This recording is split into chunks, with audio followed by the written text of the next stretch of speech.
Halo, assalamualaikum warahmatullahi wabarakatuh. Jumpa lagi bersama saya di channel Mas Vincent.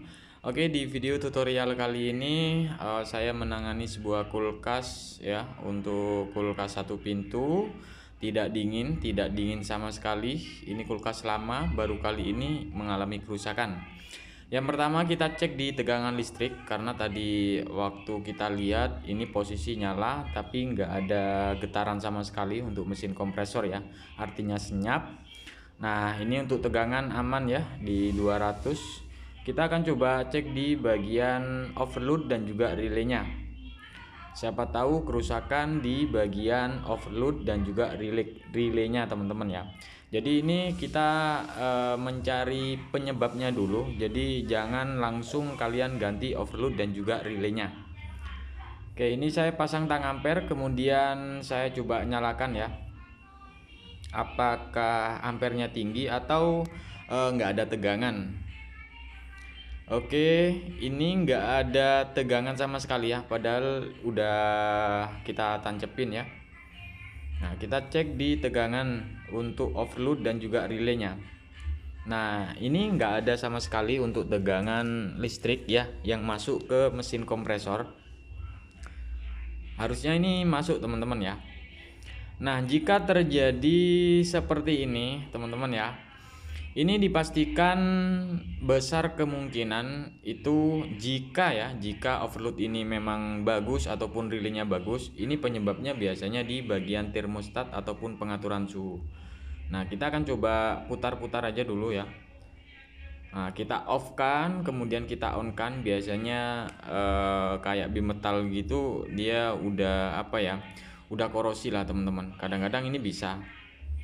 Nah, tapi ini nggak bisa teman-teman ya. Tadi udah kita coba-coba juga.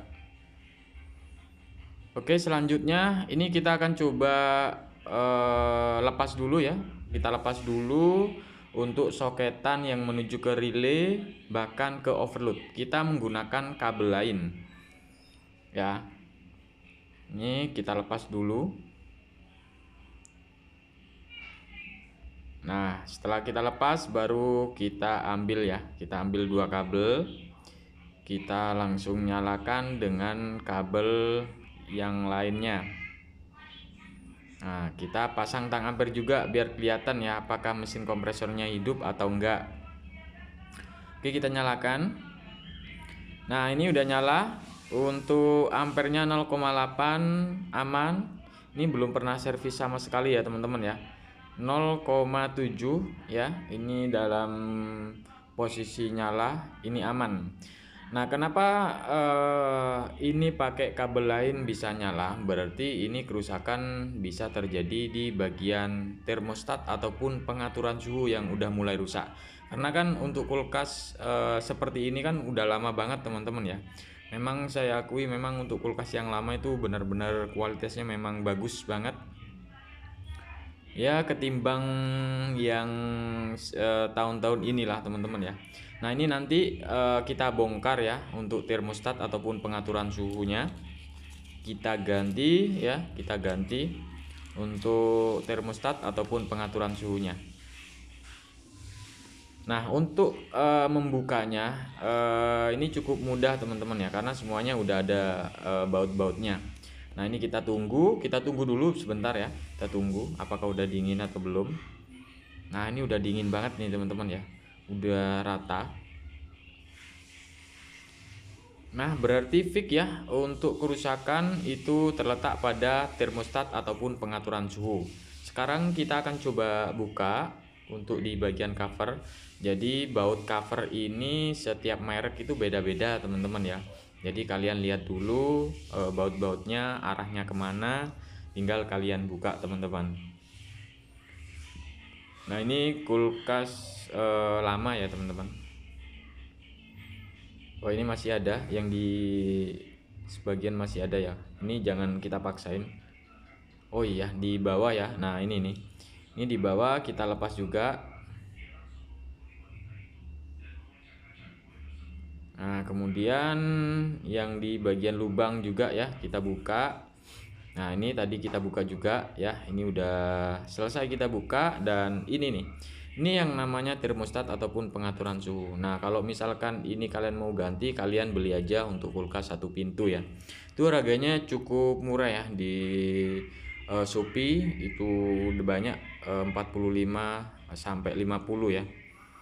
Kalian tinggal beli aja. Ini biasanya ya berkarat lah kalau udah lama ya teman-teman ya. Atau kalian kalau misalkan darurat tinggal kabel yang kuning tadi, kemudian kabel yang abu-abu kalian jumper aja jadi satu. Nah, nanti besoknya kalian belikan, itu nggak masalah teman-teman ya. Nah ini untuk termostat ataupun pengaturan suhu. Tapi kalau misalkan kalian mau memperbaiki untuk termostat ataupun pengaturan suhu, itu sudah ada ya di video sebelumnya kalian atau nanti saya sertakan di atas ya teman-teman untuk perbaikannya seperti apa. Nah ini masih orisinil nih teman-teman ya, masih orisinil tuh DNF. Wih, ini masih orisinil banget. Nah ini sekilas ya, ini sekilas saya bongkar biar tahu juga. Jadi letak permasalahannya itu di bagian sini nih. Nah itu ada korosi biru-biru ya. Nah ini nih. Nah ini sebenarnya tinggal kita amplas saja, kita bersihkan ya. Ini udah bisa kembali teman-teman. Tapi orangnya ya minta ganti ya, kita ganti aja lah teman-teman. Jadi seperti itu, tergantung permintaan dari tuan rumah. Tapi kalau misalkan mau memperbaiki ya kalian perbaiki, itu sudah ada videonya. Oke, jadi seperti itu ya teman-teman untuk cara memperbaiki masalah kulkas satu pintu. Jadi jangan buru-buru kalian mengganti overload dan juga relaynya. Tapi pastikan dulu apakah memang benar overload dan juga relaynya atau termostatnya teman-teman ya. Jadi caranya seperti itu, cukup mudah banget ya. Saya rasa itu cukup mudah teman-teman. Oke, mungkin itu aja. Jangan lupa untuk like, share, dan subscribe. Assalamualaikum warahmatullahi wabarakatuh. Sampai jumpa di video selanjutnya.